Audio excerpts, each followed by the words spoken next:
Bonjour, ne dit-on pas fréquemment que la perfection n'a pas de prix? Eh bien justement, ce matin, je vais vous administrer la preuve que si, en vous baladant à mes côtés, ici, à Lausanne, à bord de cette nouvelle version Sport Turismo de la Porsche Panamera. Et vous verrez qu'au final, eh bien, les prix s'oublient, mais la qualité reste. Le sommaire de Turbo. Et pour démarrer, direction les routes de Corse pour nous faire avec Étienne Brouet une idée approfondie du premier SUV compact de Jaguar, le E-Pace. Sur ces routes très sinueuses, on est dans des conditions assez précaires et pour autant ça met en valeur toutes ces qualités dynamiques. Le Wi-Fi, comme il n'y a pas de raison qu'il s'en tienne aux seuls espaces publics, le voici qui se généralise dans les automobiles. C'est à suivre ce matin dans Turbo. T3, tout premier salon auto de l'année. Étienne Brouet en revient, il va vous en révéler les nouveautés. Une Rolls propulsée par un bloc moteur de Corvette. Et évidemment, ça fait tâche. N'empêche, et vous ne vous en étonnerez pas, c'est tendance aux États-Unis. Passé l'étonnement, place au dénigrement. Personne ne les modifie jamais. Mais c'est ça qui m'amuse. Énerver les puristes. Réservé le plus souvent aux grands espaces et un usage rural, le pick-up fait son entrée dans Paris. L'autre surprise, c'est qu'au volant du nouveau Renault Alaskan, on y découvre l'humoriste, la comédienne et réalisatrice Michèle Larocque. Elle est notre invitée ce matin avec la complicité de Déborah Grunwald. Autre rendez-vous ce matin à Lausanne, en Suisse, Nicolas Prost. Il me confie ses projets dans les locaux de Rébellion Racing.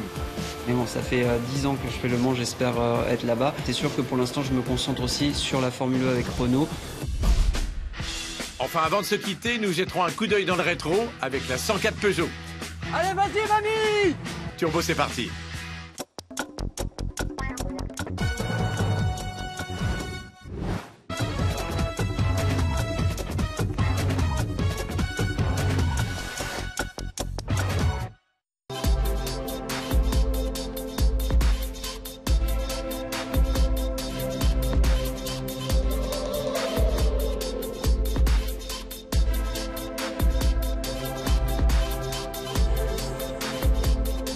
Alors s'il vivait encore aujourd'hui, Monsieur de la Palisse aurait pu le dire à sa façon, c'est vraiment au volant d'une Porsche qu'on est le mieux.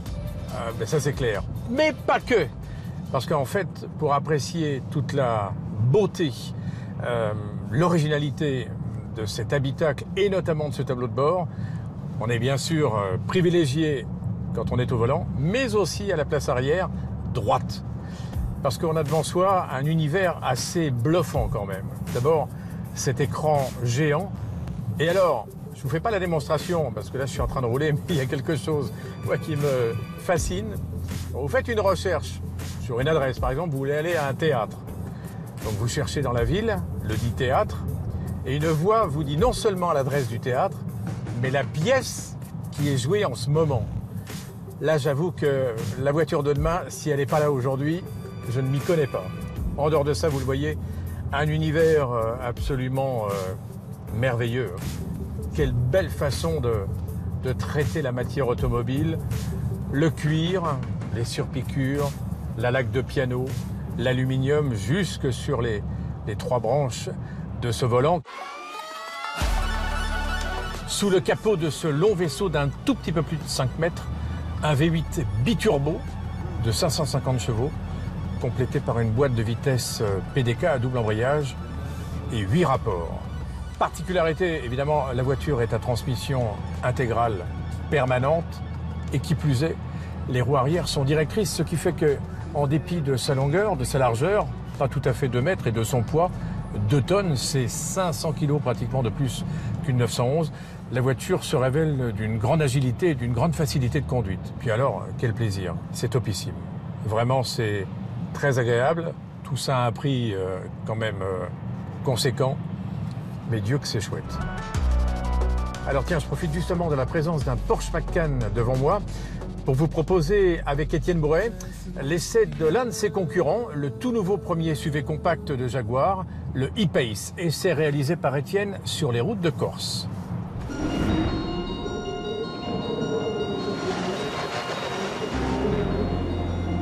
L'univers des crossovers. Un passage quasi obligé aujourd'hui pour tous les constructeurs. Et pourtant, contrairement à certains de ses concurrents directs, Jaguar a mis un petit peu de temps à se décider. Le choix était particulièrement difficile pour une marque premium sportive dont l'histoire généreuse est faite de modèles emblématiques. À peine 2 ans après la présentation du F-Pace, voici donc le E-Pace. Un SUV plus petit, compact, qui se situe dans l'élégance et la philosophie du félin britannique et affichant de très fortes ambitions, ici avec ses 300 chevaux dans cette version P300R dynamique. Le E-Pace va donc pouvoir chasser sur les terres de certaines berlines sportives et pour découvrir ce nouveau venu, on a choisi la Corse.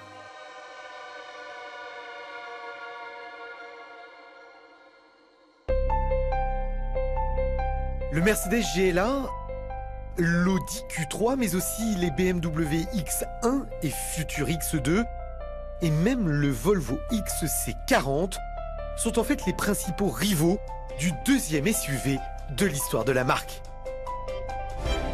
E-Pace ou E-Pace, en fait, comprenez petit frère du F-Pace et premier SUV compact de la marque Jaguar. Il ne s'agit en aucun cas d'un véhicule, un SUV ou crossover premium électrique. Celui-ci arrivera en fait en milieu d'année sous l'appellation E-Pace, I-Pace avec un I et non pas avec un E. Enfin, tout ça est bien compliqué pour les dénominations des modèles Jaguar.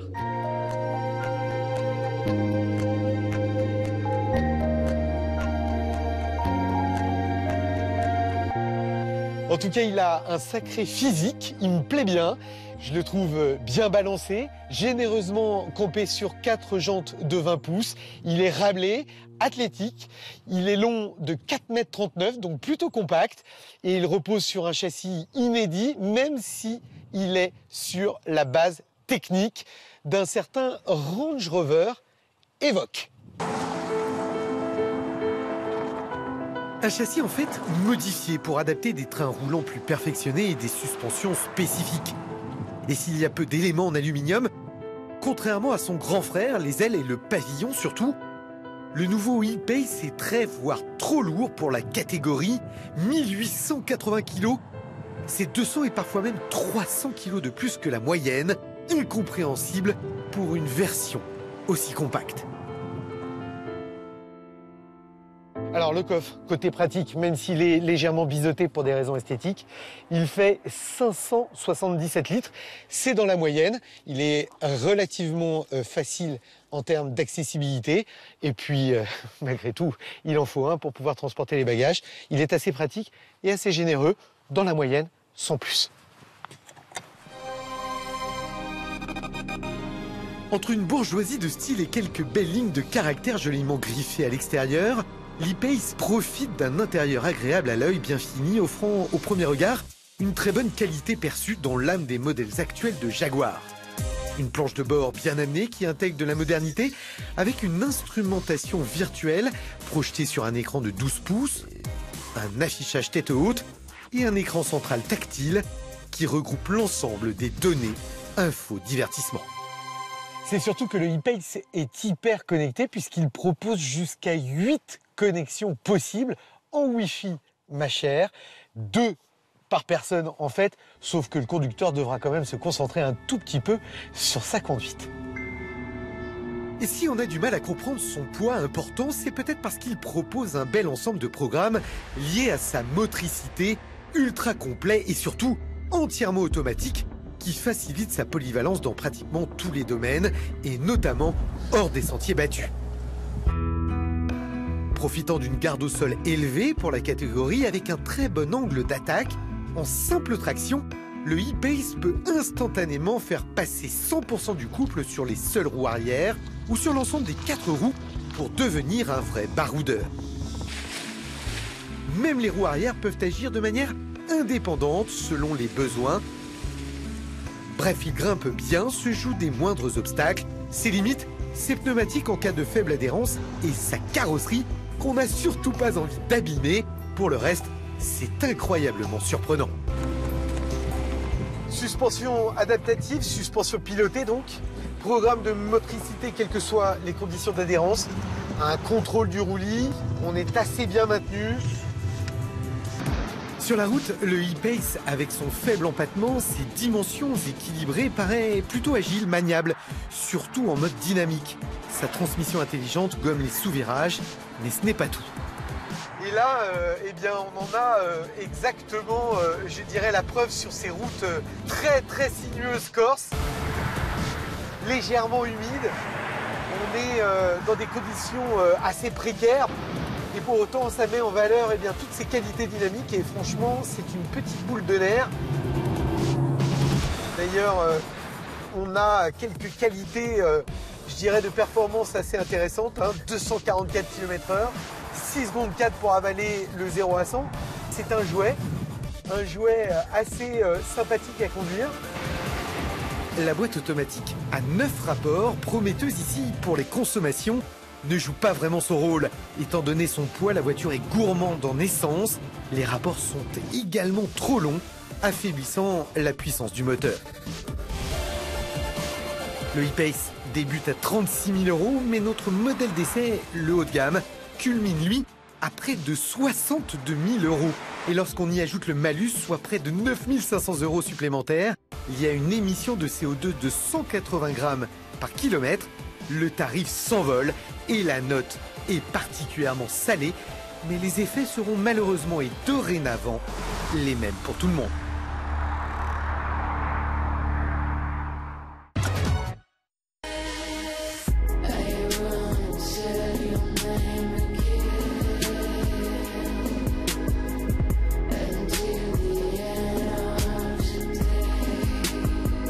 Bonjour Dominique. Bonjour.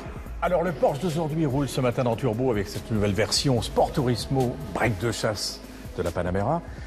Le Porsche d'hier, on l'a derrière nous avec ce Speedster de 1956 et à ce propos, cette année on fête un grand anniversaire chez Porsche. Tout à fait, 70 ans déjà pour la maison Porsche cette année. Les débuts en 1948 avec la 356 au tout départ, l'idée de Ferry Porsche qui, suite à la Deuxième Guerre mondiale, son père était prisonnier, se dit je vais faire une voiture de sport telle que je l'imagine, telle que je la rêve. Et il fait la 356, la belle histoire, son père revient en Autriche où il avait fait la voiture, il la présente à son père, il lui dit mon fils, j'aurais pas changé une seule vis sur la voiture. Donc voilà comment est né un peu le mythe Porsche dans les années 40. Puis par la suite, dès les années 60, 1963, la première Porsche 911 qui arrive sur les routes et qui a, l'année dernière, en 2017, fêté son 1 millionième exemplaire qui est sorti des chaînes de Zuffenhausen. Alors justement, à propos de cette 911, c'était une espèce de monoculture un peu chez Porsche. La marque risquait d'en souffrir et puis arrive, contre toute attente, notamment des puristes, un 4x4, le Cayenne, qui va donner un boost terrible à la marque. Finalement, c'est lui qui a relancé le succès de Porsche aujourd'hui. Tout à fait, Porsche, dans les années 90, était très mal en point. Wendelin Wiedeking, le PDG à l'époque, s'est dit il faut absolument qu'on fasse un SUV et qu'on ait les gènes de Porsche dans ces SUV. Porsche était déjà un peu distingué au Paris-Dakar dans les années 80. On avait gagné justement avec une 911. Alors il y avait un petit héritage, une idée autour du 4x4, du tout-terrain chez Porsche. Et donc cette idée de faire un premier SUV en 2002 avec le Cayenne, et je pense que grand bien nous a pris. Alors l'hybride est apparu depuis plusieurs années maintenant dans la gamme. On attend la fameuse Mission E. On en a vu un tout premier exemplaire, le concept car. L'auto est sublime. C'est pour quand ? C'est pour quand dans les rues? C'est pour quand dans les concessions? Porsche a toujours été un peu pionnier dans l'électrification. On a des modèles plug-in hybrides comme cette Panamera Sport Turismo. On a actuellement 4 modèles. Donc pour nous, pour l'instant, ça passe par le plug-in hybride, le hybride rechargeable. Mais on travaille très intensément sur la première voiture 100% électrique chez Porsche, qui sera la Mission E, qui sera lancée en 2019. Et pour ça, on investit 1 milliard d'euros actuellement sur le site de Zuffenhausen pour la produire en Allemagne. On en salive déjà. Merci Dominique. Merci. Les news dans Turbo. On démarre les news cette semaine de l'autre côté de l'Atlantique. Au salon de Détroit, Mercedes a levé le voile sur la première AMG hybride avec la toute nouvelle génération de CLS. La 53 AMG reçoit un moteur 6 cylindres en ligne assisté par un moteur électrique de 22 chevaux. Pas de mode tout électrique, mais un total de 450 chevaux pour un 0 à 100 km/h en 4 secondes 5 et une vitesse de pointe pouvant atteindre les 270 km/h en option. Salon de Détroit toujours et un concept signé Nissan, long de 4,59 m et disposant de 6 places. Le Crossmotion pourrait annoncer le remplaçant du crossover familial, le X-Trail. À bord, l'habitacle est zen et épuré, du bois clair, une ambiance purement japonaise et beaucoup de technologie, avec la reconnaissance des empreintes digitales, la commande gestuelle et sans surprise, un mode de conduite autonome. Toutes les autres nouveautés du salon de Détroit sont à retrouver un petit peu plus tard dans l'émission. Renault est-il vraiment le numéro 1 mondial? C'est en tout cas ce qu'a affirmé le PDG de l'Alliance. Pourtant, Carlos Ghosn avance un chiffre de 10,6 millions de ventes pour 2017 contre 10,74 pour Volkswagen. Le patron du groupe franco-japonais précise que son chiffre ne tient compte que de la vente des véhicules légers, contrairement à son rival allemand qui inclut également les poids lourds. Une victoire qui n'est donc pas encore tout à fait acquise pour Monsieur Ghosn, lui qui arrive au terme de son dernier mandat à la tête de l'Alliance cette année. Devrons-nous bientôt payer pour circuler dans les grandes villes? C'est la question que se posent déjà de nombreux automobilistes. Si les agglomérations ont déjà la possibilité d'installer un péage urbain, ce n'est que pour une durée expérimentale de 3 ans, un investissement peu rentable. Mais la future loi sur la mobilité vise à élargir ce dispositif. Si en France ce serait une première, de telles installations existent déjà en Europe, comme à Londres ou à Milan. En tout cas à Paris, Anne Hidalgo s'est opposée à ce projet. Voilà qui nous mène à la question de la semaine. Un péage urbain vous inciterait-il à moins utiliser votre voiture? Venez donner votre avis sur turbo.fr. À sa sortie, la Kia Stinger était une véritable surprise. Ce missile coréen s'attaquait directement aux berlines allemandes avec son design sportif, un châssis dynamique et un puissant V6 de 370 chevaux.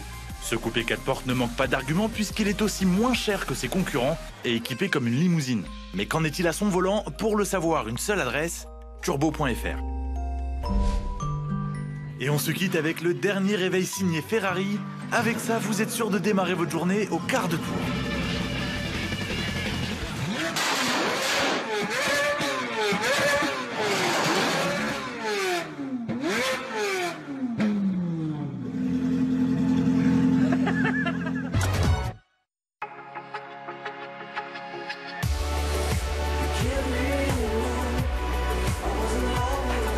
Des bourrasques de vent, une température quasi polaire, la pluie qui tombe en rafale, la neige qui colle au sol, une situation météo qui n'incite surtout pas à mettre une voiture de collection à l'extérieur, sauf si c'est, bien sûr, une Porsche.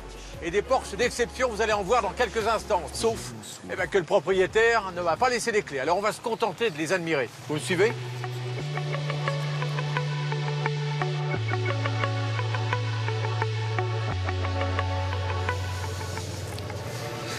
Alors certes, à ce que j'ai cru comprendre, le propriétaire n'est pas là, mais le gardien du temple, lui, il est là. Temple, enfin trésor. Salut Paulo. Bonjour Dominique. Que des merveilles. Je ne connais pas précisément tous les modèles, mais je pense qu'avec ton aide, on va se régaler. À commencer par celle-ci. C'est une turbo en 3,6 litres 911 avec un kit moteur X88. C'est ça qui fait un peu la rareté aussi, en fait, qu'on pouvait l'avoir d'usine, qui est état d'origine, magnifique. Et ça, c'est joli comme tout aussi. Alors là, on est sur une version un peu, je dirais, un peu plus course. On est sur une 911 type 993 RS 95, 300 chevaux, qui est dans son état aussi, en fait. Elles sont pratiquement toutes dans leur jus. Avec, on voit très bien avec la pâture d'origine, avec des petits éclats en fait de piste. Et c'est toutes des voitures qui sont en état aussi de rouler à tout moment.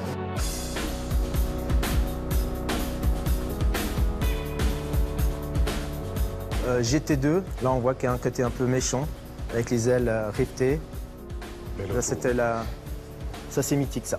Et tout ça est d'état d'origine, ça n'a pas été restauré? Non, non, tout de l'état d'origine.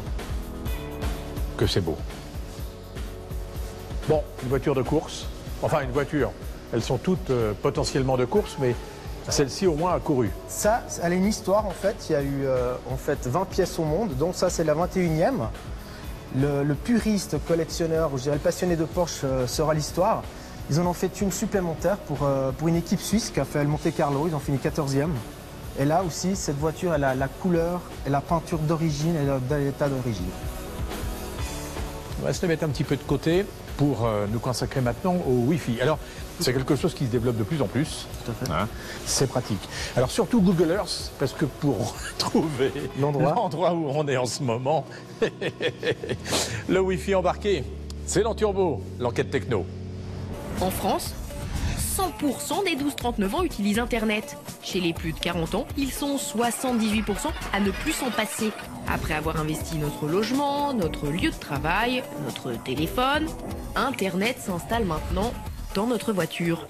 Comment ça marche? Combien ça coûte? Y a-t-il des risques de piratage des véhicules? Chez le constructeur Opel, le Wi-Fi dans la voiture, c'est un argument de vente. Il y a le Wi-Fi si tu veux. Dans cette voiture? Ouais, en haut débit. Si Internet n'existe pas dans leur vieille voiture, il est désormais disponible sur 90% des nouveaux modèles de la marque.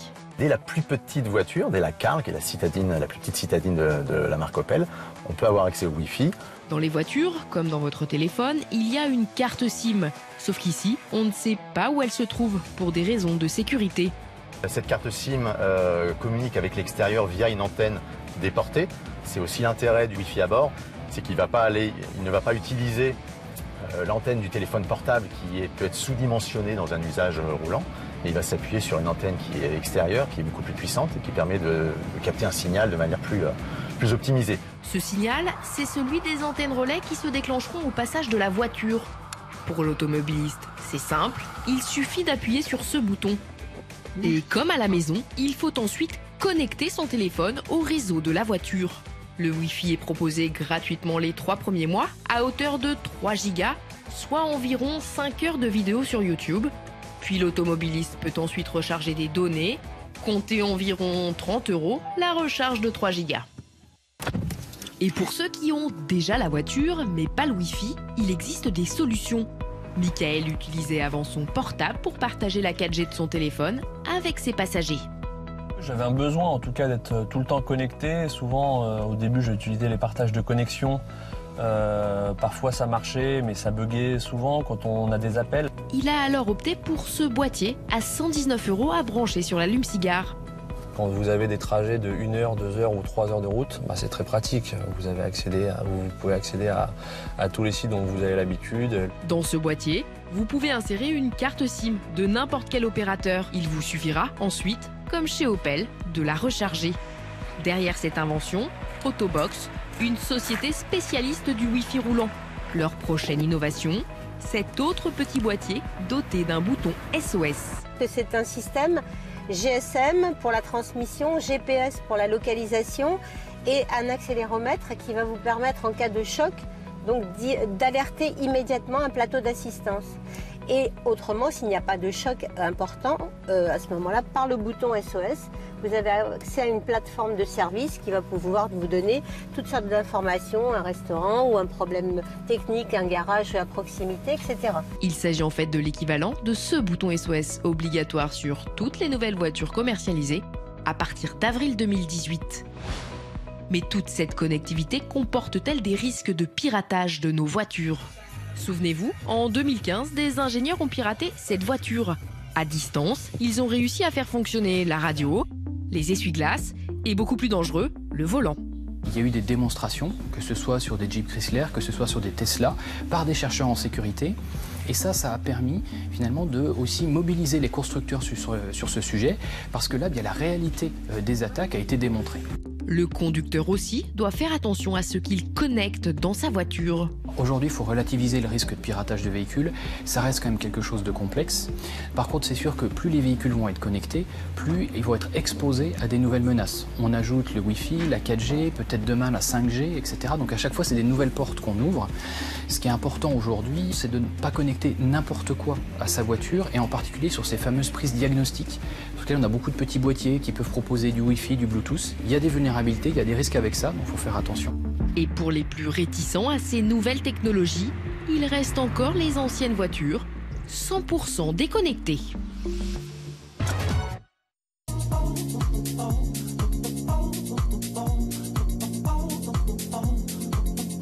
On revient ce matin, ici en Suisse, au milieu de cette collection exceptionnelle de Porsche dont vous profitez de façon exclusive, hein, Paolo? On confirme, personne n'est venu ici avant. Non, personne. C'est très bien que ce soit Turbo qui innove. Très bien. C'est Yellow, c'est pas Submarine, mais waouh. Alors ça, c'est très très rare. Là, on est sur une 911 Turbo S, Laufbau, qui est une version en fait allégée d'usine, comme ça. Et là, on parle de 86 pièces au monde, dont 86 pardon, et 62 pièces conduites à gauche en fait. Ouais, là, c'est très rare. Ça vaut combien une pièce comme celle-ci? Je pense qu'actuellement, on estime ça entre 1,5 et 2 millions en fait. Ouais. 2 millions. C'est une voiture qui me parle beaucoup parce que Dieu sait que j'ai aimé ce chef d'orchestre. Oui. Le grand patron de la Philharmonie de Berlin, monsieur Herbert von Karajan, que l'on voit d'ailleurs au volant de cette voiture dans les rues de Salzbourg. Exactement. C'était sa voiture. Et alors, ce qui est exceptionnel, c'est que Porsche lui a fait une voiture pour lui. Bon, c'est pas n'importe qui non plus, hein, Herbert von Karajan. Alors c'est drôle, ce Karajan était invité chez Porsche pour essayer la 3,3 litres turbo en fait. Et quand il l'a testé, il leur a dit cette voiture est trop lourde et pas assez puissante. Et c'est là qu'en fait que Porsche lui a fait une voiture sur mesure.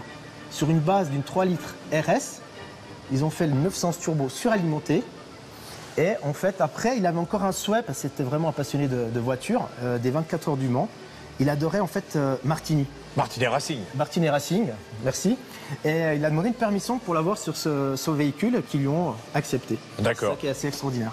Non seulement la voiture a été faite pour Herbert von Karajan, mais il y a son nom sur le tableau de bord et il y a son nom à l'arrière. Exactement. C'est quand même la première fois au monde que l'on voit une Porsche avec le nom du propriétaire. Unique. Autorisé comme ça sur l'auto. C'est exceptionnel. Détroit, tout premier salon auto de l'année. Étienne Brouet en revient. Il va vous en révéler les nouveautés. Détroit 2018, les USA. Le cœur des Big Three, l'âme historique des constructeurs américains. Le premier grand salon automobile de l'année donne le ton et les nouvelles tendances. Le Cobo Center a donc ouvert ses portes sur bon nombre de nouveautés et de très belles surprises, qu'elles soient américaines, européennes ou asiatiques. Et nous débutons ce tour d'horizon comme il se doit, par les nouveautés américaines.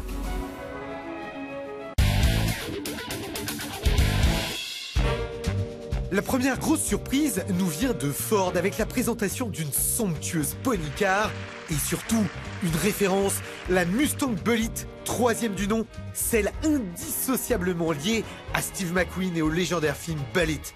Et pour marquer les 50 ans du long métrage, Ford a souhaité la présence de la vraie Mustang, celle de 68, et surtout de la petite fille de l'acteur Molly McQueen, très heureuse d'être au rendez-vous. Je suis tellement fière. Je savais qu'il y aurait cet événement incroyable ici à Détroit parmi tous les constructeurs. Et de pouvoir réunir ces deux voitures sur un même plateau au même moment, c'est juste pour moi un sentiment fantastique. Et Molly, vous préférez laquelle? Ah, c'est un peu celle-là quand même. C'est celle de mon grand-père. Pourtant, la nouvelle a de quoi emballer.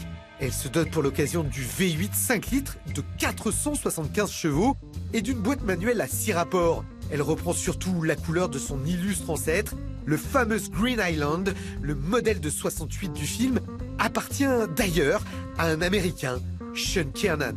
Mon père a été le troisième propriétaire. Il l'a acheté en 1974. Et elle est dans notre famille depuis tout ce temps.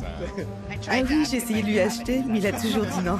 Non, ça restera toujours dans ma famille. Alors on a bien compris qu'il ne voulait pas la vendre. Sachez que son père quand même l'a acheté à l'époque 7 000 $ et qu'aujourd'hui on parle de 2, 3, 4 millions si jamais il devait lâcher l'affaire, mais je suis pas sûr. Et quant à la nouvelle, cette troisième génération, on n'a pas d'élément de prix, mais elle sera fabriquée à la demande et on espère juste une chose, c'est qu'elle vienne chez nous, tout simplement. L'Amérique, c'est aussi et surtout l'univers des pick-up. Ford F-150, Chevrolet Silverado, Dodge Ram et bien d'autres encore. Les constructeurs US se disputent le marché. Ces véhicules ultra polyvalents sont en fait les plus vendus au monde, des super utilitaires dont certains franchissent même nos frontières. L'objet social reste très fort et le pick-up, c'est ce qu'on appelle un statement, c'est-à-dire que on affiche un certain véhicule. Ça veut dire que soit on aime certains loisirs, soit ça veut dire qu'on travaille aussi un peu chez soi à l'extérieur. Enfin, il y a toujours quelque chose qu'on affiche par rapport à un pick-up, voire même on affiche un côté très sportif avec le F-150 Raptor. Le Ford Ranger est lui un pick-up de moyenne taille, vendu en Europe et notamment en France. Il est restylé ici à Détroit avec un nouveau visage et des équipements modernisés type Apple CarPlay.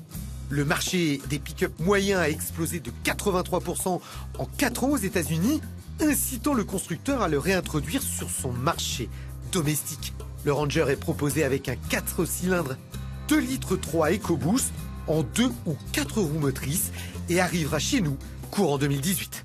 Ça coûte cher un pick-up ? Aujourd'hui, oui, ça démarre toujours vers 25-30 000 $ pour vraiment les versions dépouillées, on va dire les utilitaires, avec les cabines 2 portes, un banc 3 places et peu d'équipement. Et puis, on va aller jusqu'à 70-80 000 $ pour les versions 2500 livres, avec le gros moteur diesel, avec tout l'équipement, les sièges chauffants, le volant chauffant, la navigation. Et là, on le voit, il y a un très grand écran maintenant qui vient s'installer sur la planche de bord. Donc. Chez Jeep, on réactualisait enfin le Cherokee. Il y a un nouveau design, une nouvelle planche de bord, on modernise en fait le Cherokee. Je suis un petit peu déçu parce que son style, très sincèrement, est beaucoup trop sage. On a revisité un petit peu la face avant avec quelques rondeurs, mais c'est très conventionnel. Peut-être un coffre un tout petit peu plus grand et surtout un nouveau 2 litres 4 cylindres essence qui développe 270 chevaux. Pour le reste, il ne se passe pas grand-chose. Chez BMW, c'est l'euphorie avec la présence d'une grosse nouveauté, le décalé mais très original crossover compact nommé X2. Le deuxième constructeur premium au monde en passe d'électrifier 25 modèles dont 12 100% électriques d'ici à 2025 et plutôt en très grande forme. Pour nous, le marché américain est un des marchés les plus importants pour notre groupe. 2017 a été, au niveau du groupe, une année particulièrement bonne. On a fait la 7e année consécutive, une année record. Au niveau mondial, nous avons vendu plus de 100 000 voitures électriques et plus de 20% dans le marché américain aux États-Unis. Le X2 sera proposé sur nos marchés en 2 ou 4 roues motrices et arrivera en mars à partir de 32 450 €. Au lancement, on retrouvera 2 diesels et un essence, dont le 20i. Avec son logo sur le flanc arrière, clin d'œil au CSL de 72, il pourra se doter en option d'un kit de finition M Sport X, le rendant très baroudeur. En tout cas, il a très fière allure et se différencie franchement du XE1, premier du genre chez BMW. Si vous comparez avec notre X1, le X2 aujourd'hui a un peu plus d'allure en design. Son gabarit est plus adapté au marché, il est plus sexy, il a aussi des proportions différentes, il est plus court de 8 cm et plus bas de 7 cm par rapport au X1, ce qui vous donne un sentiment de compacité et de modernité plus proche de l'univers des crossovers, sachant qu'en plus, l'empattement est en fait le même que celui du X1. Chez Mini, tous les modèles évoluent. Son best-seller monte en gamme avec des moteurs plus puissants, une boîte à double embrayage à 7 rapports et de l'infodivertissement plus en phase avec le monde moderne. Calandre et optique avant intègrent des inserts noirs laqués. L'Union Jack apparaît désormais dans les feux arrière. Et puis, elle s'offre un habillage inédit. On va pouvoir personnaliser sa voiture encore plus qu'aujourd'hui grâce à l'impression 3D. Alors, des exemples, on va pouvoir, si on veut, ne serait-ce que sur cette pièce, écrire son nom. Dans les contreportes, on peut aussi faire la même chose. On pourra tout simplement marquer un message personnalisé ici. Et ce sera le cas aussi sur la planche de bord. On pourra même avoir des panneaux en relief. Bref, c'est de l'option forcément un peu chère. Mais bon, on a son nom sur sa voiture. La classe. Allez, on sort du salon. Regardez ici à Détroit comment on traite les voitures. Un Mercedes Classe G de première génération, 1979, emprisonné dans de l'ambre. Bon, il paraît que c'est de l'art. On va retourner à l'intérieur parce qu'il fait froid pour aller voir le nouveau Classe G parce qu'il y en a un nouveau. Allez, on y va. 39 ans et pas une ride. Pourtant, le gros baroudeur Classe G, le plus vieux modèle de la gamme Mercedes, change de peau, mais pas d'âme ni d'idée grâce à AMG, avec une nouvelle plateforme plus courte de 5 cm. On est vraiment très fiers d'avoir eu l'opportunité de moderniser ce véhicule mythique. Et sans toucher à l'esprit du style, on a changé quelques petites choses comme les optiques, qui restent très classiques et qui ne dénaturent pas son caractère. Mais elles intègrent des nouvelles technologies, comme l'éclairage à LED. Tout a été revu comme l'intérieur plus spacieux et mis à jour, usant d'ailleurs des technologies de la classe S. Son V8 provient lui de l'AMG GT, un 4 litres biturbo développant ici 422 chevaux. commercialisation de la bête étoilée à partir de 107 000 €.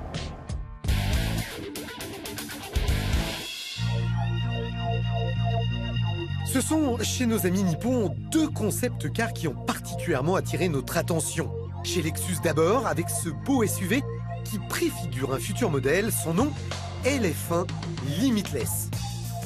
Limitless pour sans limite, et c'est un petit peu vrai puisque ce nouveau concept de la marque de luxe de Toyota eh bien, peut recevoir n'importe quel type de moteur, qu'il soit thermique, hybride, électrique et même hydrogène. Donc tout est possible et qu'en plus, évidemment, il a une taille relativement conséquente, 5 mètres de long et un style qui me plaît assez puisqu'il s'est relativement assagi. C'est souvent un petit peu torturé chez Lexus et aujourd'hui, on a réussi à faire un concept plutôt réussi, bien balancé et lancé avec une calandre bien dans les gènes de la marque, mais un peu moins chargé et du coup, il va pouvoir concurrencer les Maserati Levante ou un éventuel futur Audi Q8. En tout cas, moi j'aime bien. 20 ans après son arrivée aux États-Unis et ici à Détroit, la marque de luxe de Nissan, Infiniti, joue les inspirés avec ce concept épuré et sportif qui préfigure un coupé 5 portes animé par un 2 litres turbo à compression variable, un tout nouveau moteur, d'où son capot avant très court. C'est un concept qui est un peu là pour introduire d'abord des nouvelles proportions.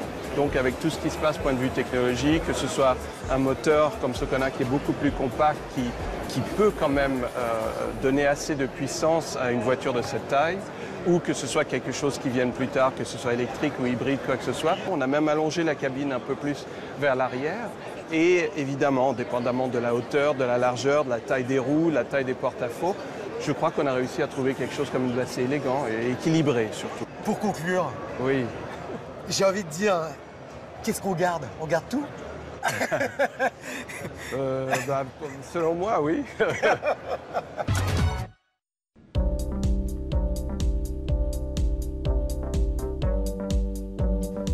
Alors, quand on est profane, quand on connaît peu ou pas l'univers Porsche, Paolo, a priori comme ça, c'est une Porsche. Tout à fait, c'est une Porsche en fait. C'est une Carrera 2 des années 92. Bah d'accord. Basique. Et là, en fait, elle est relookée, redécorée à l'intérieur, des petits détails de rétroviseur, des jantes rétro Fuchs, qu'on retrouve ça sur les vieilles 911. Et c'est vraiment pour donner un look d'ancienne, mais avec du moderne. Et qui fait ça alors? Singer. Où? À Los Angeles. D'accord. Et nous voyons en fait une Porsche, je dirais, d'origine. Et en fait, on a comme un menu et on peut la configurer comme on veut, avec les intérieurs, le moteur, les jantes, système de freinage et tout. D'accord. Bon, question rituelle, l'homologation? Homologation, nous ne devons pas toucher au moteur. D'accord. Voilà. Et sinon, le reste, en fait, ça passe. Comme ce véhicule est immatriculé en Suisse. Si vous voulez, pour être clair, en fait, c'est une Porsche. Immatriculée Porsche. Nous ne touchons pas au châssis, pas à la carrosserie. D'accord. Et c'est uniquement, en fait, de l'esthétique. Et ça vaut combien? Ici en Suisse? En Suisse, on est à peu près à 350 000 €. Ah ouais, Et ça peut monter. Ouf. On va se quitter sur cette bonne pensée. Ok. Merci. La suite de l'émission. Merci Paolo.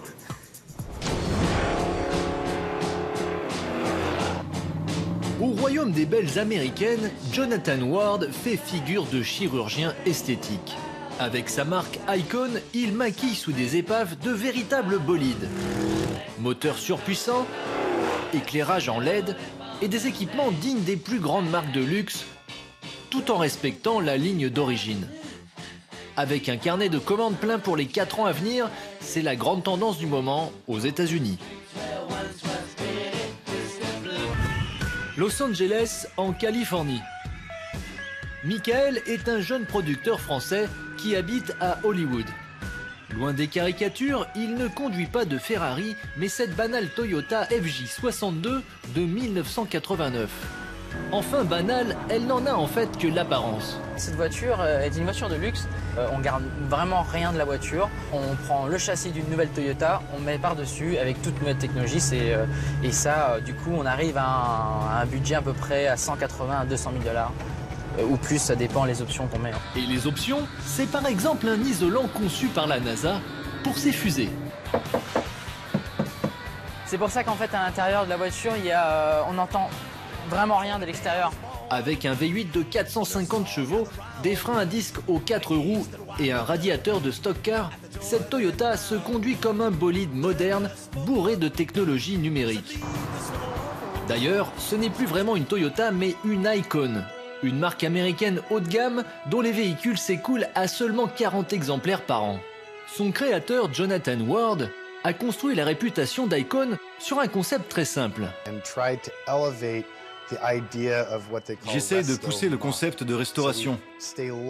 Donc on essaye de rester fidèle au design de base, mais on recrée complètement la partie mécanique. Et il ne se contente pas de mettre un nouveau moteur. Tout est complètement repensé sur mesure par une équipe d'ingénieurs, tout en gardant la carrosserie originale. Comme ce pick-up Chevrolet 3100 des années 50, qui a subi un très gros lifting. J'ai toujours adoré la carrosserie de ce genre de vieilles camionnettes. Mais par contre, au bout de quelques heures de conduite, c'était insupportable. Il fallait se battre avec le volant pour garder la direction. La pédale d'accélération était super dure, et pareil pour les freins. Alors, troquer toute cette vieille mécanique pour du neuf, ça change tout de suite le plaisir de conduite. Alors forcément, le prix s'envole un peu. Comptez pas moins de 250 000 € pour ce Thriftmaster. Des tarifs XXL qui s'expliquent par le temps passé sur chaque véhicule. Pour Jonathan, qui crée tous les concepts, c'est avant tout un travail d'artiste. Une fois le projet défini, le véhicule est réalisé par une chaîne de production unique. On a des équipes dédiées à chaque type de véhicule. C'est pas comme une brochette de robots sur une chaîne de montage industrielle. 2 personnes sont responsables du véhicule, du début jusqu'à la fin. C'est beaucoup de fierté pour elles. Fer de lance de sa production, ces Ford Bronco des années 70 sont rajeunis avec un V8 de Ford Mustang GT. Mais Jonathan propose également des customs électriques. On a utilisé des batteries Tesla 101S. On a d'abord dessiné le moteur de manière à ce que, lorsqu'on lève le capot, ça ressemble quand même à un vieux V8. Mais ça n'en est vraiment pas un. Les batteries sont toutes là, toutes disposées dans des racks les unes sur les autres. Et parfois, on s'approche de l'impensable. Ça, c'est une voiture à laquelle on ne touche pas. Personne ne les modifie jamais. Mais c'est ça qui m'amuse, énerver les puristes. Une Rolls avec un V8 de Corvette de 600 chevaux, c'est possible, et ça roule même plutôt bien.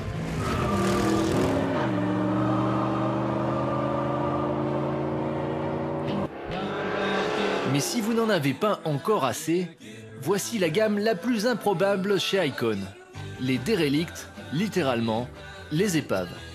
Des voitures complètement rouillées, à l'abandon depuis 70 ans et qui sont rééquipées d'un moteur dernier cri.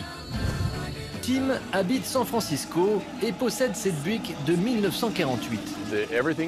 La carrosserie, avec toutes les dégradations que vous pouvez voir, en dehors des roues et des pneus, est exactement dans le même état que lorsque je l'ai racheté. Mais quand on jette un œil sous le capot, c'est une autre histoire. On a bien pensé à garder le carrossage du V8 Fireball original dans le nouveau couvercle du moteur neuf de Corvette ZR1. Avec 700 chevaux au compteur, ce moteur de Corvette ZR1 est un des plus rapides au monde. Alors inutile de préciser que l'épave de Tim ne reste pas clouée au garage. Mais si jamais il vous prend l'envie de vous offrir ce petit bijou vintage à 200 000 €, soyez patient, car pour la livraison, il faut compter dans les 2 ans.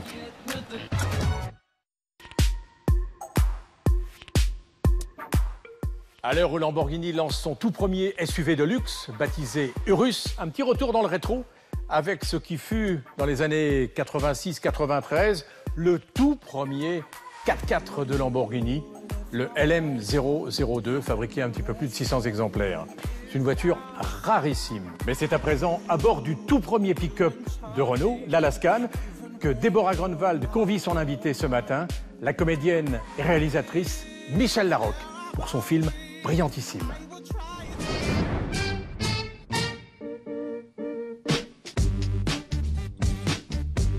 Bonjour Michèle. Bonjour. Petite question avant de prendre la route. Si je vous dis qu'il est imposant, puissant, robuste et musclé, vous me dites? Oh ben je sais, c'est Dominique Chapat. Non, il ne s'agit pas de lui, mais plutôt d'un pick-up.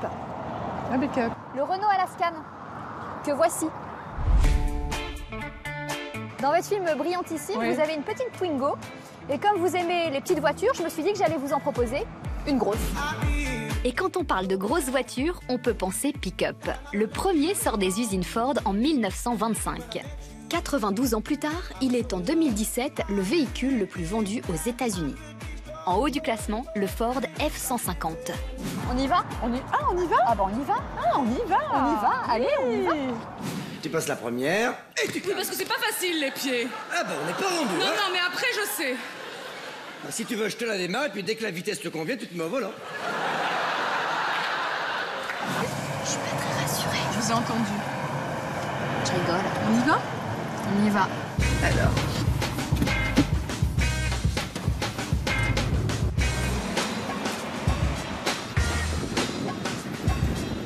Quel genre de conductrice vous êtes? Alors, vous me dites la vérité ou pas? J'ai du mal à adopter le rythme des autres. Quand quelqu'un prend un peu de temps alors qu'il pourrait faire un peu différemment, pardon, mais on peut faire comme ça. Et à quand remonte votre tout premier souvenir en voiture? Alors, je me souviens que les vitres étaient fermées, que tout le monde fumait dans la voiture. Ça, je me souviens. Je me souviens que je chantais pour me venger, peut-être non. Vous chantiez Je chantais quoi? à tue-tête. Tête en l'air et pieds en bas. Le pick-up est un véhicule utilitaire avant de devenir un véhicule de loisir. Et Renault a décidé, après la Colorale des années 50, de revenir sur le marché avec l'Alaskan, la version française du Nissan Navara. Quelques différences toutefois. L'avant, les ailes, l'arrière, les roues et le prix. 28 000 € chez Nissan contre 37 000 pour l'entrée de gamme chez Renault. Vous avez un peu chaud aux fesses là, non? Un peu. Oui. Hein, ça C'est s'est normal, arrêté, c'est non? parce que j'ai fait exprès. Ah d'accord. Parce que je voulais vous en parler, vous dire d'arrêter tout de suite ce petit gag que je trouve vraiment déplacé. On termine avec la séquence ATV, quelques secondes pour répondre aux dernières questions à toute vitesse.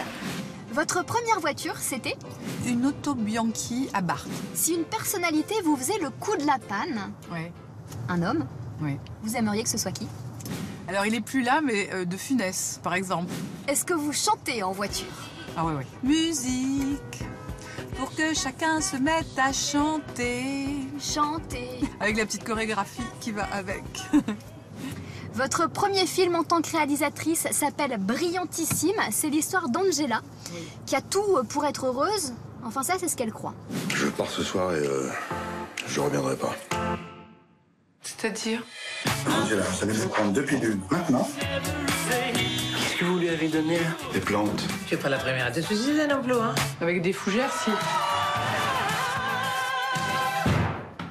J'y arrive plus, Angela. À quoi? Oh, la photo de ma carte vitale. Larguée, déprimée, dépassée, mais brillantissime. Mais brillantissime. oui. À aller voir au cinéma, ça tombe bien, c'est dimanche. Et dimanche au ciné, c'est une bonne idée. Ah bah il faut y aller, absolument. Merci Michel Merci Larocque. à vous. Merci à tous, on se retrouve très vite avec un prochain invité. Salut.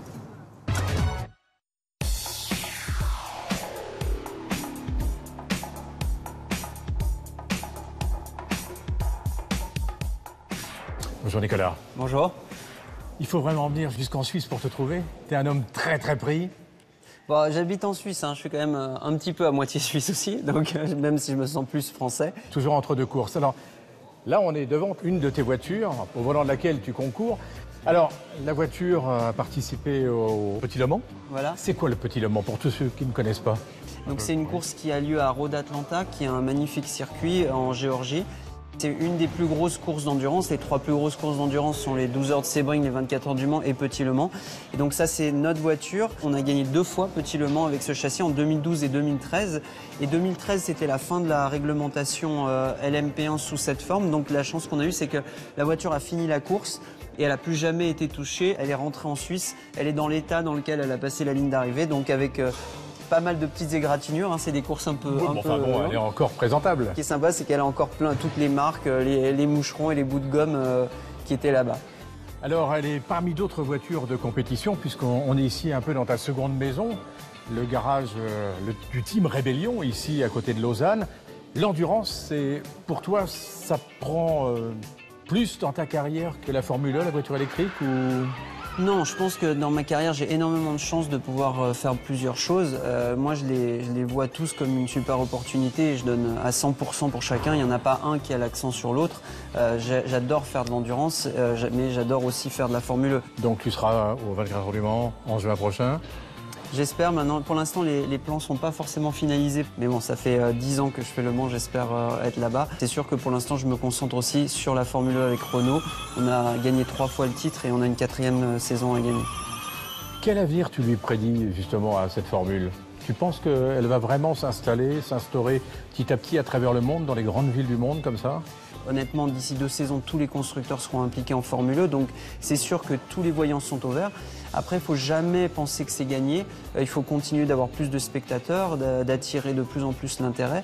Donc voilà, tout va bien, mais ce n'est pas encore gagné et ce n'est pas encore la Formule 1. Merci Nicolas et excellente saison, que ce soit en Formule 1 ou en endurance. Merci Dominique, merci beaucoup. On enchaîne dans le rétro de Florian Martin ce matin. C'est pas du tout ce genre de voiture, c'est une 104 Peugeot, mais c'est sympa aussi. Très sympa. Tout est parti d'une question simple. Que peut-on faire de fun l'hiver pour pas cher? C'est vrai, il y a bien le ski, mais de toute évidence, on n'avait pas un super niveau. Alors nous sommes partis du côté de Serre-Chevalier et nous avons découvert ça. Des Peugeot 104 façon mamie sur glace, une drôle de compétition nommée Coupe ZS. ZS, 2 lettres pour la déclinaison sportive d'une voiture populaire. Plus qu'un héritage, la 104 a marqué l'histoire de l'automobile. Allez, vas-y, mamie! Du pilotage à l'état pur, une occasion unique de revenir à l'âge de glace du sport automobile pour vous donner, c'est vrai, quelques sensations fortes dans les traces d'une voiture mythique.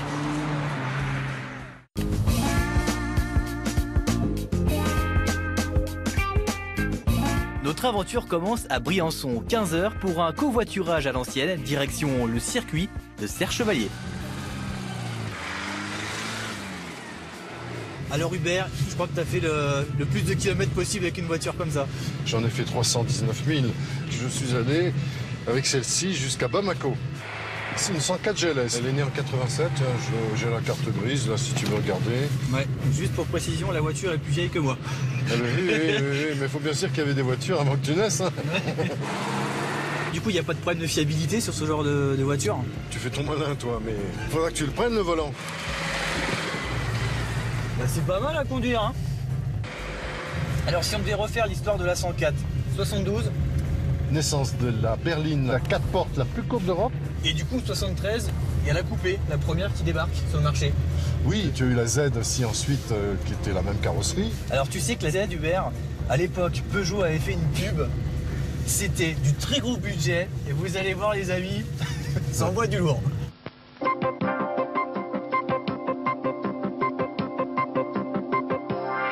La Peugeot Z, Z.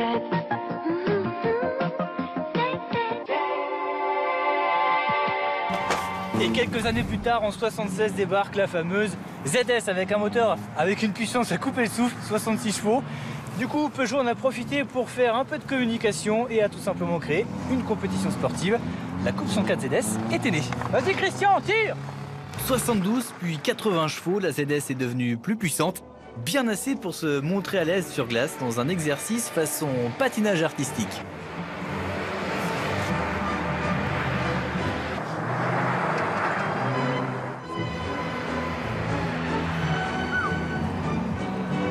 Ouais, 10 pour le style. C'est maintenant à nous de jouer. 8 h du matin, on passe aux choses sérieuses. Nous intégrons la coupe, 20 ZS au total pour une course d'endurance de 30 minutes. Et pour revenir à l'essence même du sport automobile, nous avons choisi la doyenne du circuit. Année de production 1979, puissance 72 chevaux, très bon état général et entièrement de série jusqu'aux autocollants. Seule modification à un arceau pour une meilleure sécurité à l'intérieur, des pneus clous montés à l'extérieur. Bref, on avait hâte de l'essayer. Il nous manquait juste une chose, quelques conseils de pilotage, car la glace ce n'est pas vraiment notre terrain de jeu habituel. La règle d'or, il faut être super calme, super patient. Alors déjà, tu touches pas trop l'embrayage, ok, tu t'en sers juste quand tu changes les rapports, parce que ça pourrait être un peu le réflexe qu'on a d'avoir le pied sur l'embrayage. Et puis après, essaie de bien faire tourner l'auto. Une fois qu'elle a tourné, tu mets les roues droites. Et quand tu as les roues droites, là, tu peux réaccélérer.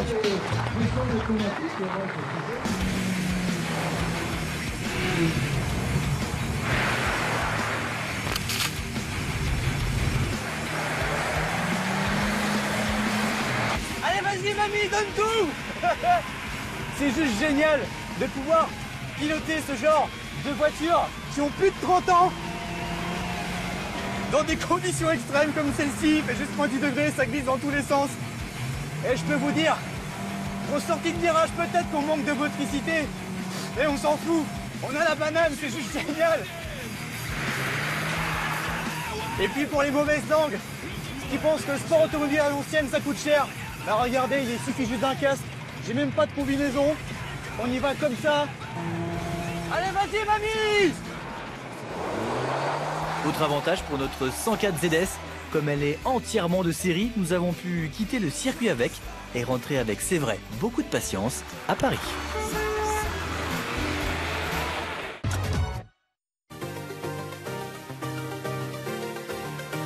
Alors, pour conclure, si à la Panamera Sport Turismo vous préférez une Porsche de collection, en voici une, ici dans la concession Porsche de Genève, un Speedster 3,2 litres de 1989, 17 000 km au compteur. Au fait, l'essentiel, son prix, 250 000 €. On vous offre le plein et la vignette auto pour les autoroutes suisses. Je vous embrasse. Ciao, ciao.